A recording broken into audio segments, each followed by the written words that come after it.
Why is it now that the rhetoric on either side, depending on who's in and who's out, is we have to take back our country? Because on both sides, I think there's a feeling that the fate of the entire country, if not the world, is at stake in these elections. And that's because we are polarized in the way that I will describe. When it's over, we can breathe again, at least for a while, as we move forward until the next election. I spent 12 years in Congress representing the 1st District in Maine, and I will tell you, it is a life of enormous, well, it's exhausting sometimes, but energizing as well, because there are so many people to see and bills to read and decisions to make. Never in my life have I had to make so many decisions every day about things related to press or people or the organization of the office. It's like going down a river in white water day after day, and there are always rocks ahead, and you never get to step out on the shore. I loved almost every minute, but I'm really happy not being there now. I'm a Democrat, and that informs my perspective on this whole issue.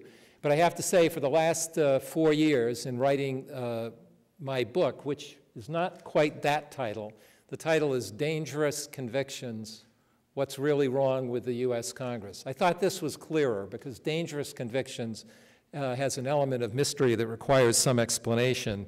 Better for a book title than a talk like this, I think.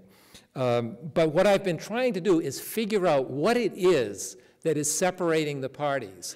And I have come to the conclusion that in many ways, the things that are often discussed, frankly, don't seem to me to be central to the polarization. And that's what I want to get at. For example, people say members don't live in Washington anymore, they don't have time to socialize on weekends, they don't know each other well, that's a big problem. Or they say, you know, the campaigning never stops. Or they say that, you know, the amount of money in politics, which is a big problem, which dumbs down the debate and makes things worse, that it's about money. Or that it's mostly about redistricting. Candidates, politicians, parties are selecting their voters instead of having the voters select them. And then, of course, Mickey Edwards has said, you know, really it's about party primaries. A major part of the reason is party primaries, where people on the polls are more likely to win the primary elections, and then there's no one representing the people in the middle. Now, I think all of those things have some value and some importance to understanding the issue. But for me, ideas matter most, particularly ideas that are so laden with values that they come to be absolutely central to the way people, not just politicians, but people see the world. And I think those ideas are primarily about what human beings should do alone and what they should do together. In short, ideas and values bundled into worldviews, one grounded in individualism and one in community. That's the space where I think we really need to concentrate on. So during my time in Congress and in the last 4 years, there were two great mysteries that I have been trying to figure out. One of them was, it almost didn't matter what the subject of our debate on the House floor in committee was. Didn't matter. We were always having the same argument. Not always clearly the same argument, but right below the surface, we were talking about the same thing.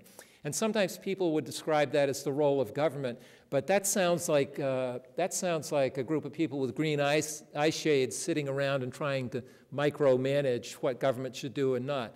I think that question, the role of government, really comes down to an individualistic perspective and a community or communitarian perspective, and it is those are very value-laden ways of looking at the world.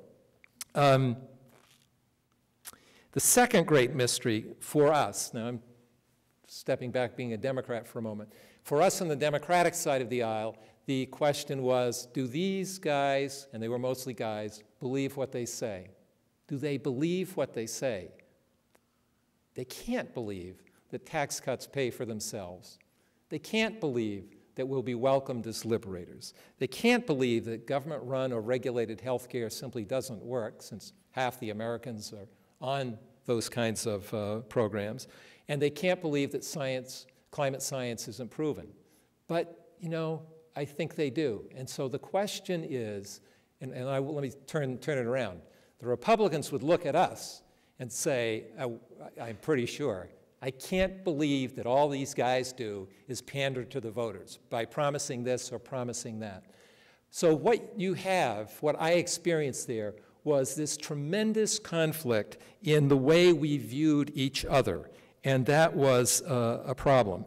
We thought that the answer to the question, do these guys believe what they say, we thought the answer was usually no. But on the other hand, if that were true, they were phenomenally good actors on the House floor. And frankly, I know they believed. To give you one example, we would look at data about tax cuts and what they would do, data from the CBO, data from other organizations. And and this is the Bush tax cuts early on, we say, look, these are weighted to the wealthy. This is a disaster, it's not going to stimulate the economy, and that's what we believed. They didn't really care that much about that data because they believed that the way you stimulate an economy is make sure that the people who have some wealth, the kind of wealth where they can go out and start a new business, will have the resources, extra resources they need to stimulate the economy. And these two views are fundamentally, I think, incompatible. In short, Congress today is deeply divided because to each side, the opinions of the other make no sense, and therefore, each concludes cannot be honestly held.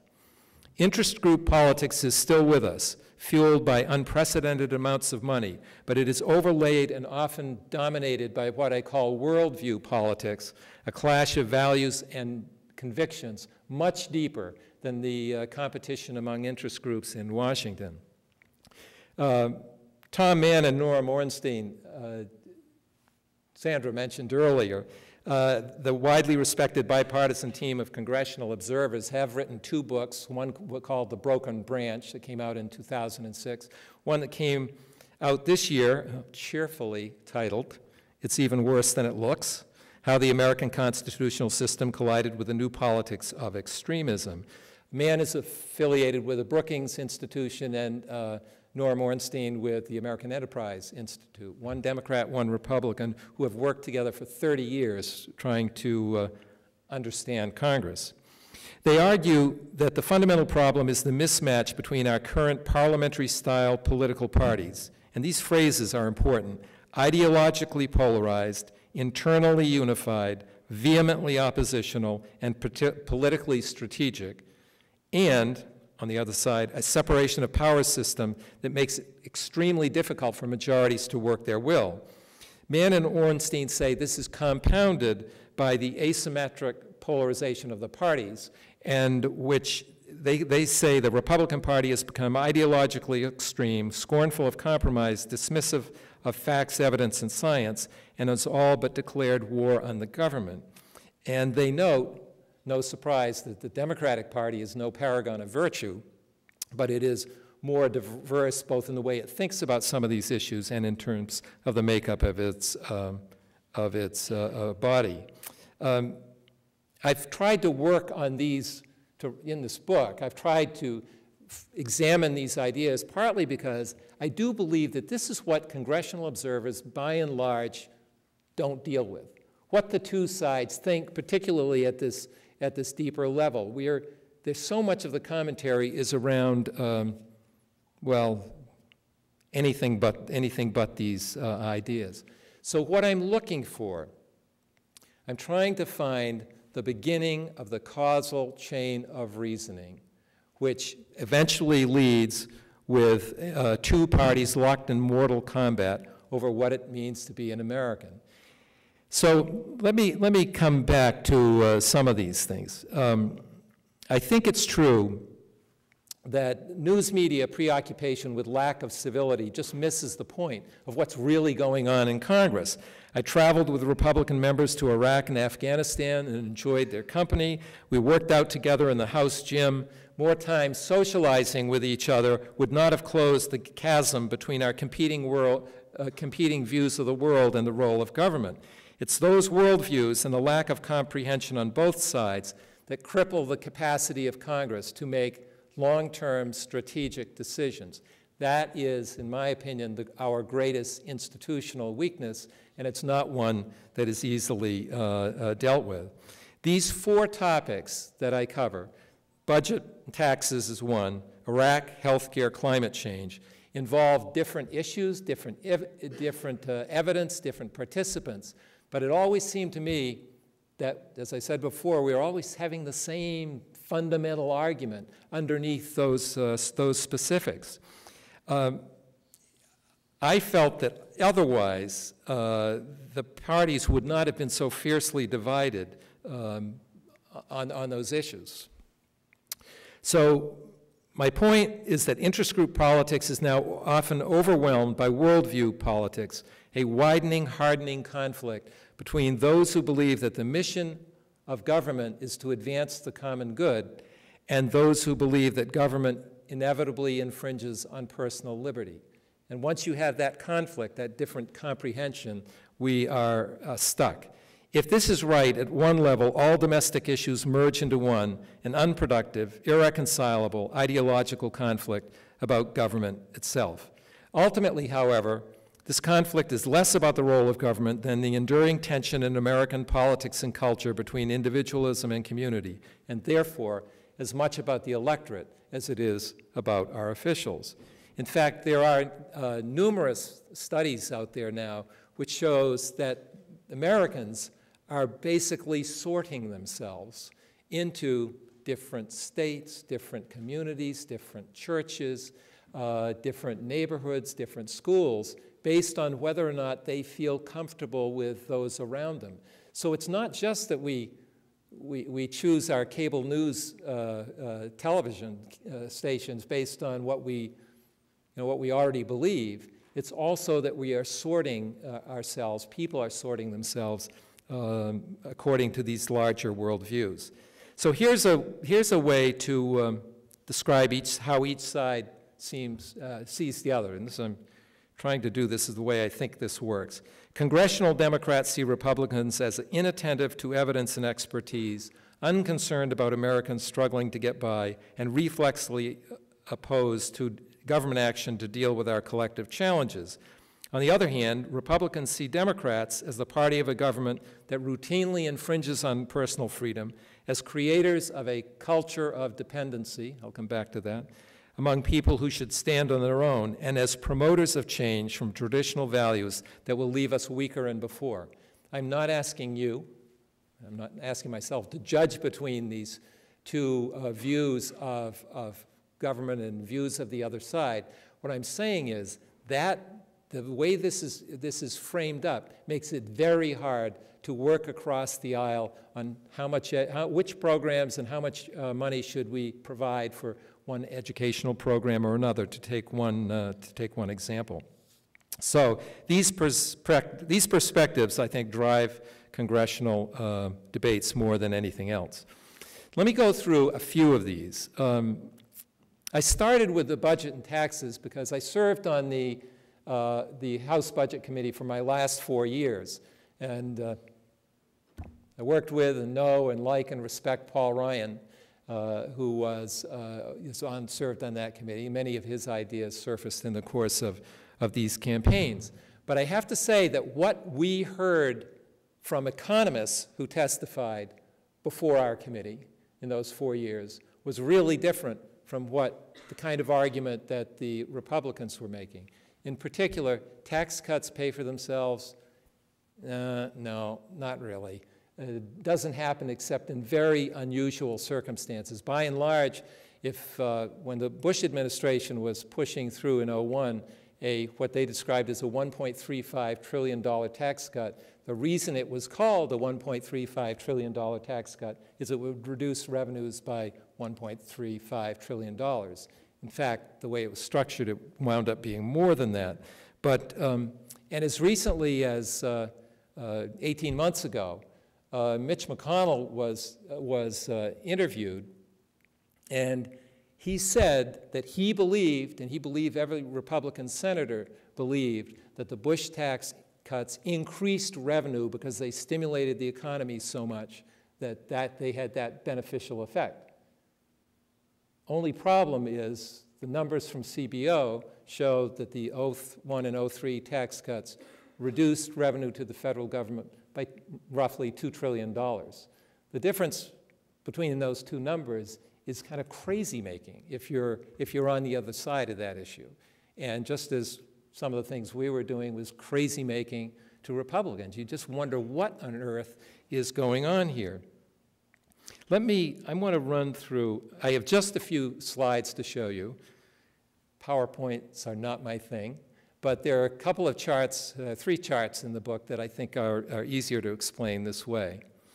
This chart is just a way to think about the debate that we're having now in the country, as well as where we've been.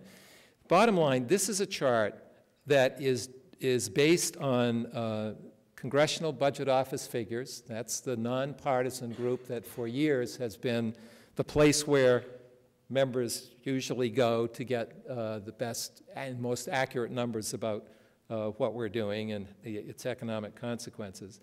And the Center on Budget and Policy Priorities took that data and made it into this chart. And you can see that basically when you look at where we are at the deficit in terms of the annual deficits, this is a projection as of May 2001. So the primary sources are laid out there. The top band, the lighter tan, has to do with the money spent on the wars in Afghanistan and Iraq, for which no taxes were ever raised to compensate. This next item is the Bush-era tax cuts.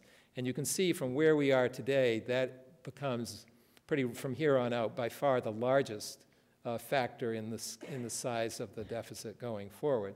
You see another chart, which is the recovery measures. That light blue chart is partly the Bush stimulus in late 2008 and the Obama stimulus package in early 2009. It plays out over several years because that's the way the money works. But those were intentional. Those were intentional increases in the deficit precisely to maintain during a downturn some higher level of aggregate demand for goods and services than would otherwise be true. And the dark blue line at the bottom, the dark blue band at the bottom is the effect of the economic downturn itself. Now we're going to have a debate.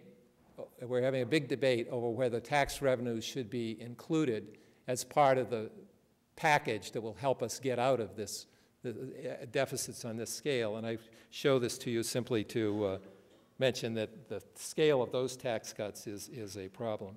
So let me go, and let me say my takeaway from that is that it is fundamentally important to overcome our differences, that we have to have a greater respect on this issue and others for evidence, for data, for expertise than we have today. And when we don't have that, it gets very, very hard to find agreement across the aisle. Same thing happened in Iraq. The complexity of that undertaking, you all know. We can now look back and we can see how difficult it was, and we've got a we're out, but we have Iraq still left with a difficult situation, to say the least. Still more violence there than in Afghanistan.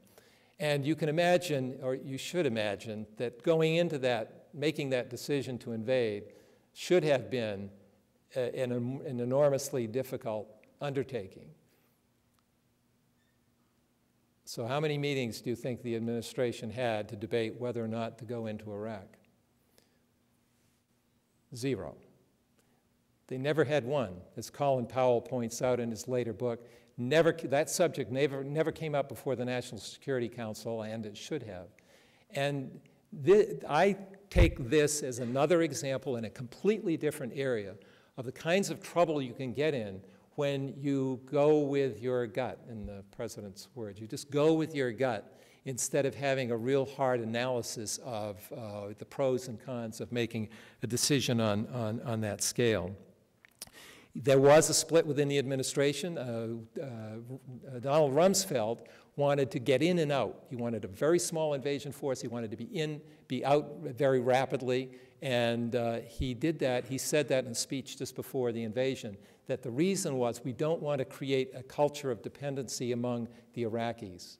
That phrase, which you heard in the course of this last election, comes up again and again. It is fundamental, I believe, to this individualistic worldview that you simply, people need to stand on their own 2 feet, and we don't want to help them.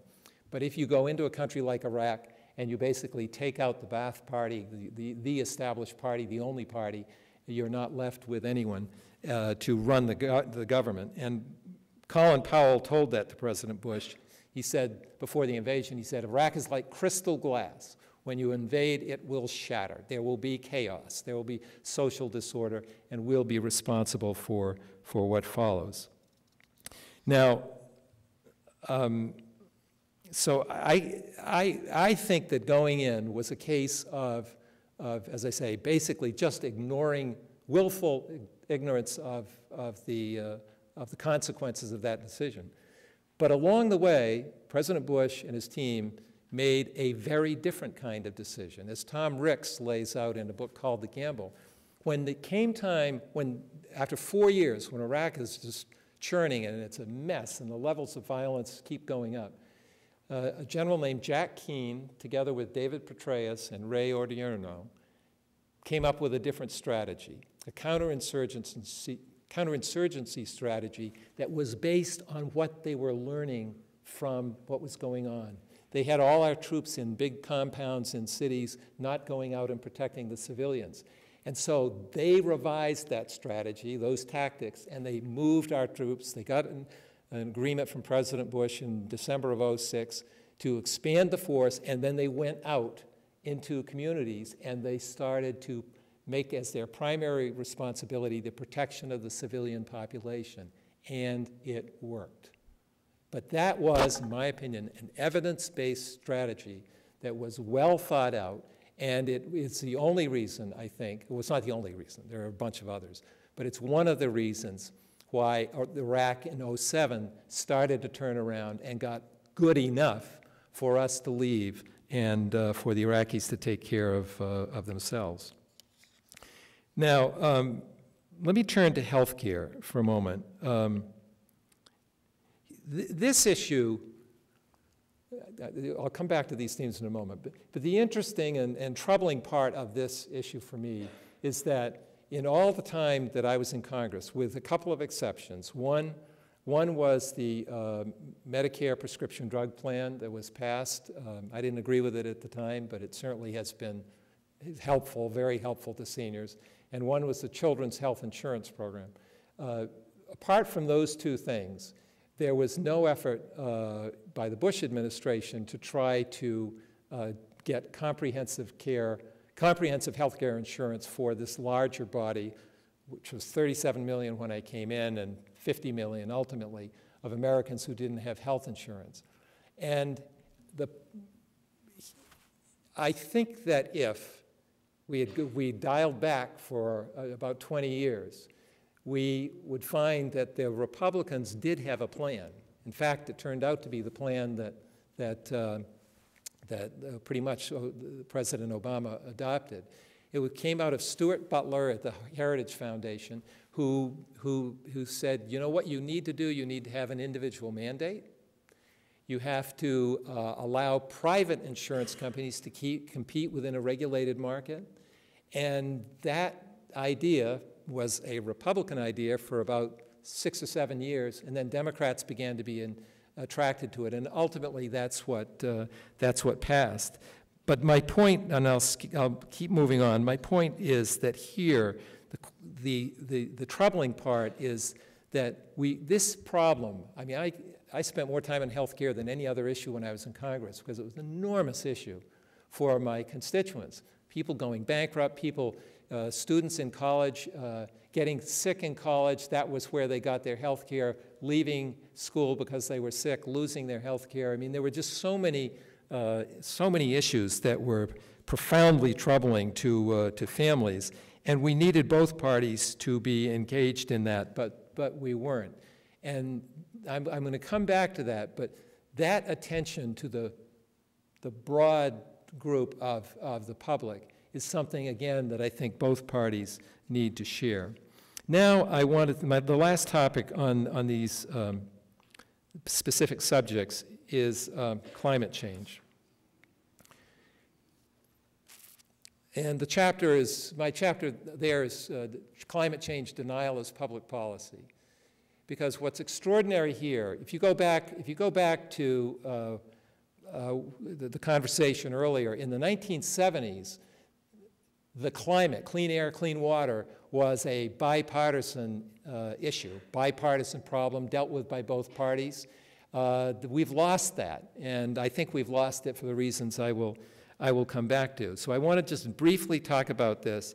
What this chart shows, that red band at the top, is the annual variation, but the steady increase over 50 years of carbon dioxide concentrations at Mauna Loa in the Hawaiian Islands. Below that, the purple up and down, those are, what that is the seawater carbonic acid, let's say, in a nearby location also in the Hawaiian Islands. And the bottom, the green, that downward trend, is the decline in pH in the ocean water there. This may be the most difficult and troubling issue we have as a country or as citizens of the earth. And it's already starting to show up in specific applications around the country. There's a oyster farm called Whiskey Creek in either Washington or Oregon. And not so long ago, they found that their oyster larvae were dying. They were dying. They've been raising them the same way, with pumping in seawater. They've been raising them the same way for years and years, and suddenly they all started to die.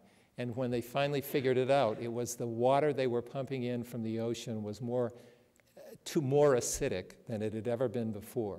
The oceans today are becoming more acidic at a faster rate than any time in the last 60 million years.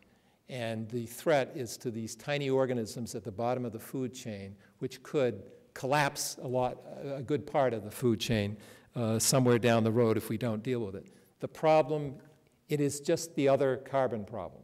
It's just the other carbon problem. It's the other consequence of carbon emissions, because since the beginning of the industrial age, about 1/3 of all carbon emissions have been absorbed by the ocean.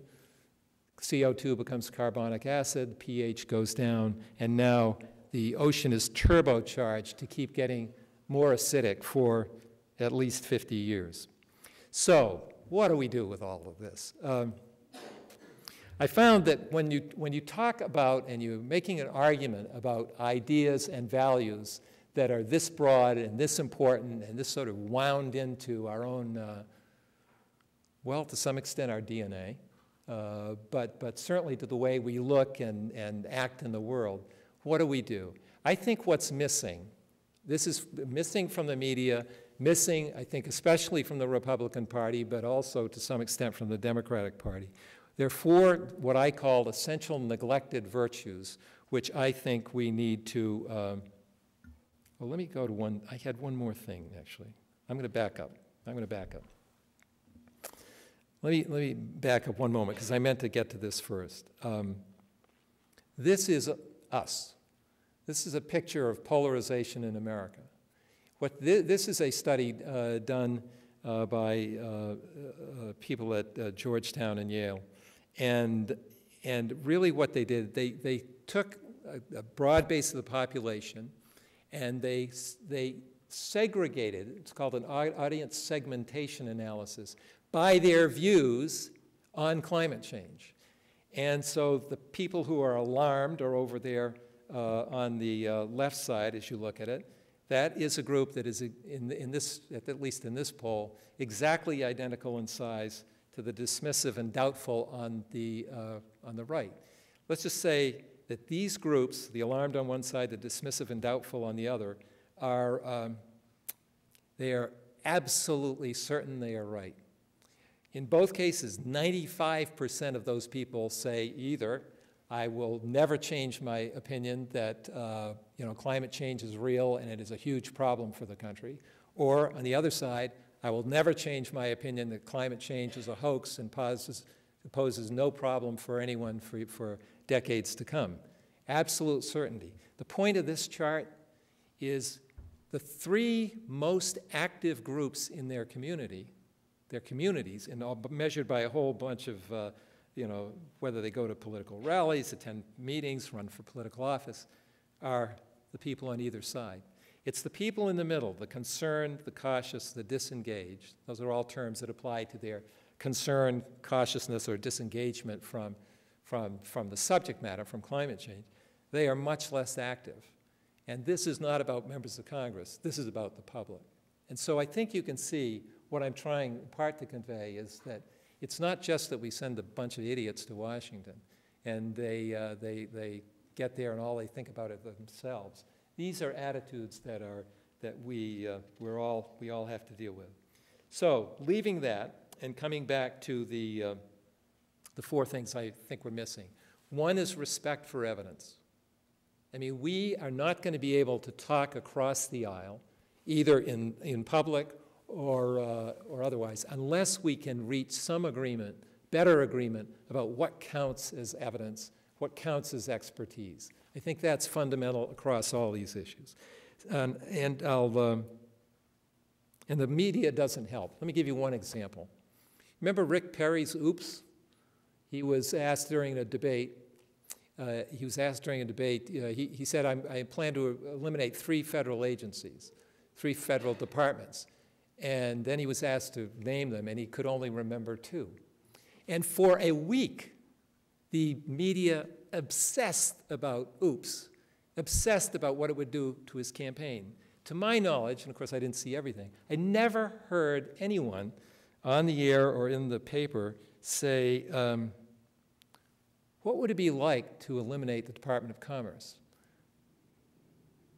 That's where NOAA is, $4 billion budget. Every time you get the weather, you're getting it from a NOAA satellite. It's, either funneled through the government or stations. What would it be like to get rid of NOAA? And what would it be like to eliminate the Department of Education, which funds 12% of all education costs for states and local governments? What would it be like to eliminate the Department of Energy, which basically regulates oil and gas exploration? The media can't get down, it seems to me, to have a conversation that delves into the ideas that politicians sometimes throw off. The second major factor, tolerance for ambiguity. I mean, you think about what the media wants from our candidates. They want absolute certainty. Have you ever changed your opinion? If so, we're going to look at it and we're going to explore why you did. We seem to be demanding, absolute consistency from people who are running for an office that is going to require enormous flexibility to deal with the challenges we face. Third, caring about consequences. And I come back to the health care issue. We have to have a broader agreement that we're going to try to think very carefully about the consequences of what we propose. And fourth, with James Madison, recovering a shared concept of the common good. Madison said that the public good, the real welfare of the great body of the people, is the supreme object to be pursued. He also used the phrase, the permanent and aggregate interests of the community, to describe what we would call the common good. So let me say this. If I were critiquing the Democratic Party, I would say its basic problem is attachment to entitlement programs and other programs that it's not flexible enough on. I think it's too dependent on, too attached to certain interest groups. But some of those issues are with the Republican Party as well. I am an advocate for a Republican Party, because we have to have two, for a Republican Party that has shed some of what is essentially, in my view, a libertarian attitude toward government to a what I think of as a conservative attitude to government, which isn't just smaller government, lower taxes, but is about government efficiency, about dealing with the kinds of problems that can't be avoided. And I think if the Republican Party creeps back that way, then this issue will be improved. That's really all I can say. Let me say, but conclude with just a word about the role of religion. These political differences are very much tied to how our religious differences as well. Not identical always, but we build our churches in politics. We associate with others of like mind.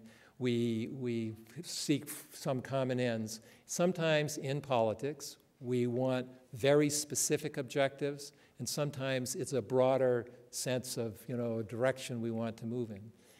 In religion, I think the same thing applies. Some churches look inward, some will look outward, and I think that to the wider world. And to me, I think those of the Catholic faith have the clearest example of, on the one hand, there is in the Bible, I believe, a personal gospel and a social gospel. And it seems to me that that is true in life as well, that we are self-interested and we are connected to others in fundamental ways, and we have to be able to manage that tension. And I feel that what's happened in the United States today is that individualism and community are two parts of the American psyche, part of our culture, part of our politics. And what has happened for a variety of reasons is that our American psyche has been split down the middle, and these two parts of who we are at war with each other. That is incredibly unhealthy. And I believe that, and I certainly felt Father Jenkins believes this when I talked to him earlier, that religious leaders need to talk more about our common humanity and perhaps less about specific political issues that get both sides riled up over time. But this is a project, I think, of getting our balance. It's a project for all of us, not just the people we send to Washington, and not just what we do or don't do during political campaigns. We have to have an understanding, in my opinion, that individualism and community are the yin and the yang of American culture, of American politics, not something that's separated. And if we do that, I think we could work our way back to what was happening in the 1970s, when Republicans and Democrats differed, but they could collaborate on those issues which simply couldn't be dealt with any other way than through some form of government action. Clean water, clean air, and today it's climate change. And healthcare has a long way to go. But the budget and taxes issues will be with us for a long time. And somehow I believe that I'm still, despite all the evidence, an optimist. Wallace Stegner once said that you should not be pessimistic about the West. And when the West learns that cooperation and not rugged individualism most preserves and enhances its experience, then it will do well. And that's really how I feel. Cooperation and self-reliance together in balance in our politics, in our communities of faith, is the path forward that we have to work for. Thank you all very much.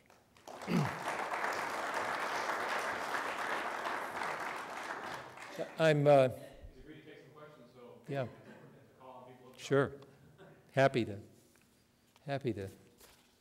Yes. Curious if you think that the nomination and subsequent defeat of Senate candidates like Christine McDonald, Sharon Angle, Richard Murdoch, if it suggests a sort of moderation of the electorate, if it does suggest that if party candidates will sort of sense that, or party leadership will start to sense that and try to That's my hope. I mean, I can't sort of, for the Republican Party, I can't say, you know, here is how you should run your campaigns. But I hope that they move to the middle. And despite the fact that that might not be good for my party in the short term, in the long run, it's good for the country. I mean, I know Joe Donnelly well. When you think about it, I think the Republicans, if they hadn't gone out on the edge to nominate in the last 2 cycles candidates who were, you know, so far out there that they wound up losing, the Republicans would control the Senate today. There's a 5-vote gap, but they gave up 3 seats in the last cycle in 2010 in Nevada, Colorado, and Delaware. And this time in Indiana and in Missouri, those were seats they could have won. And though she has never admitted this to me, and you can't report this, my personal opinion is that Mitch McConnell drove Olympia out of the Senate, because it was so hard for Olympia to live, who is a true moderate and a terrific human being. I mean, it's just so hard for her to live in that party at this time.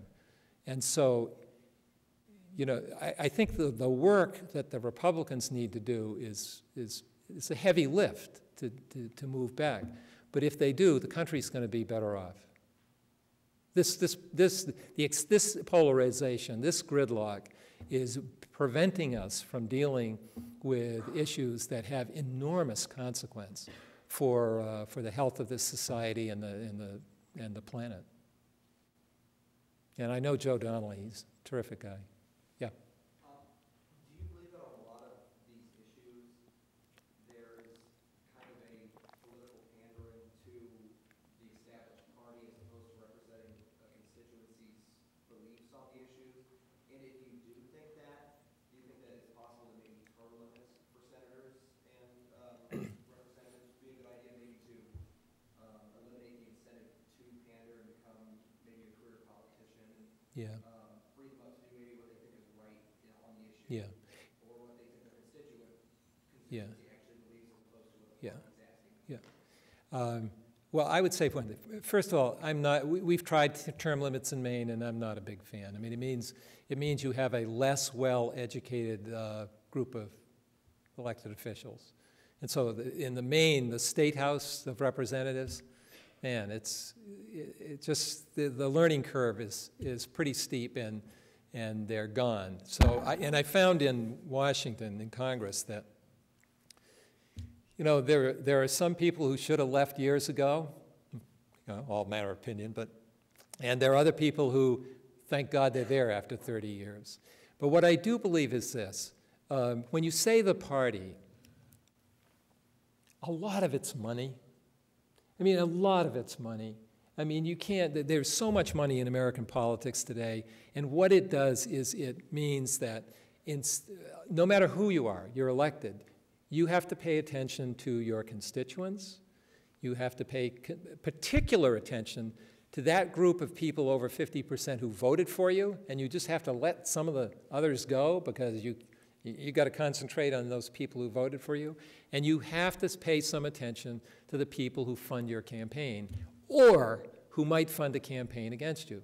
My friend Sherrod Brown in Ohio had $40 million spent against him in this last cycle by outside groups. That doesn't count his opponent. It's just the outside groups. And so that amount of money distorts what people can do. And that's why I've become an advocate for a constitutional amendment.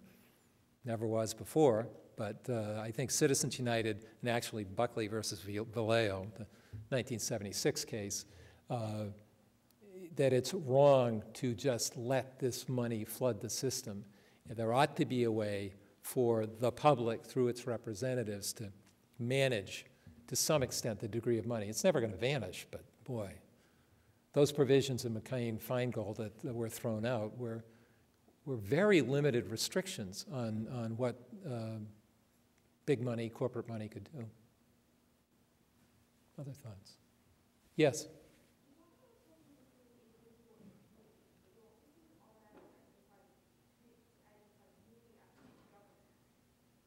Oh, no. Yeah, I did that. I did that. I think that's fair. We do lots of things through organizations other than government. The problem comes when that individualism gets that sort of view of the world gets married to a pretty overt hostility to doing anything at all through government. That's the point at which it becomes dysfunctional. I mean, there is always going to be room in the United States for a party that is skeptical of government, that wants to reduce some regulations based on whether they work or not. There's plenty of room for a conservative party that is skeptical of government. It's when you get to hatred of government, you don't want the government to do anything, you don't want it to fund even education or research or you're doing tax cuts that would prevent that. That's where you get this sort of disconnect. Because when I worked for Ed Muskie for a year in 70 and 71, and those were much more pragmatic, much more, those debates then were much more pragmatic, much more detailed. It wasn't sort of, one worldview against another. Yeah, in fact, most things today, when I was in office, I would go, time after time after time to the opening of a new healthcare facility or something that would preserve a particular wetland, one kind of project or another. And I would say almost without exception, there was local money, state money, federal money, private money. There would be guidance of different kinds. Almost everything was a partnership. And that's how, outside of Congress, that's how we Americans work together. And we need to have a little bit of that sense in our politics as well.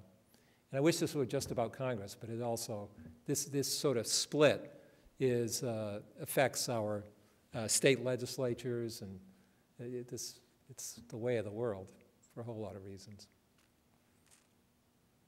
Anything else? Yeah. Yeah, what practical advice would you give President Obama? Good question. Good question.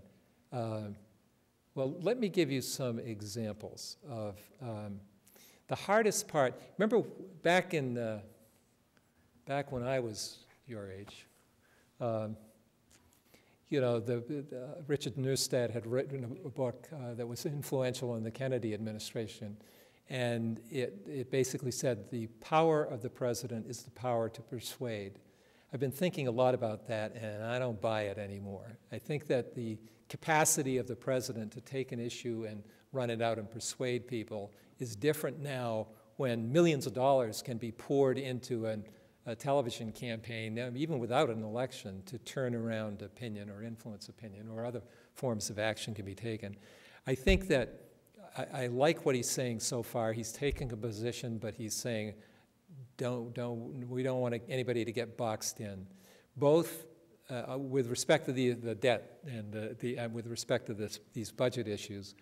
I think that Obama and Boehner in particular have to be seen to be pushed to a point where they can both go back and say to others, this is the best we could do.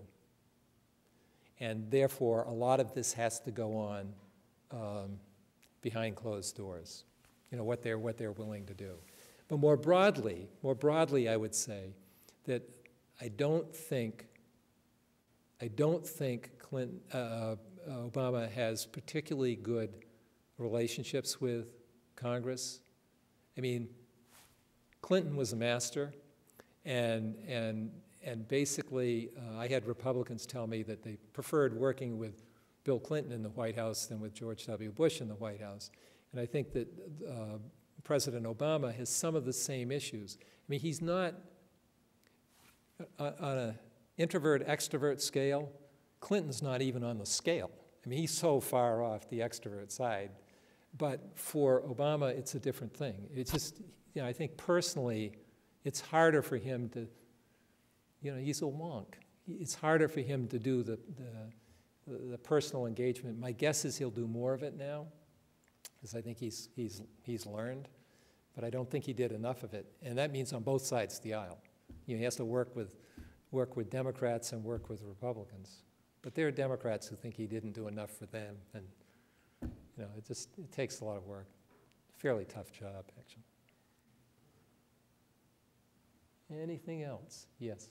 Yeah. Looking at the environmental scale, you have a lot of passion against, a lot of passion towards. Yeah. I'm just thinking, you mentioned the linkage between primaries picking extreme candidates that aren't likely to lie to the center. Right. And what about the time and money from that? Would a lot of passion tend to generate fundraising? I'm wondering if Oh, absolutely. that's pushing. Oh, absolutely. Yeah, if you look at the Alarmed, and certainly for anyone running as a Democrat, we don't really have, you know, the Republicans running on this issue. They have avoided. They've been trying not to speak about it. I think Obama's going to make it an issue now because it's a second term, and I think he can. And the Sandy storm was, you know, is right there. You can see the projections of what kinds of things would happen, and that's what Sandy looks like in lower Manhattan. But certainly there are people funding both sides. Someone told me once that when the Republicans took over the House in 1994, a lot changed with the environment. And what happened was those who were opposed realized that they could block legislation in the House. And so the oil and gas companies and the coal companies started funding Republican candidates, the more anti-government party. And the environmental groups started funding, ramped up their funding for Democrats, at least those not from coal states, because there's a mix here. And I think that exacerbated the polarization. I'm sure it did. So the money is just another, it's a necessity and it's a restraint on what you can do for everybody across the whole spectrum. Well, why don't we thank our keynote speaker? Okay. And thanks to all of you for being here. Thank you. Thanks.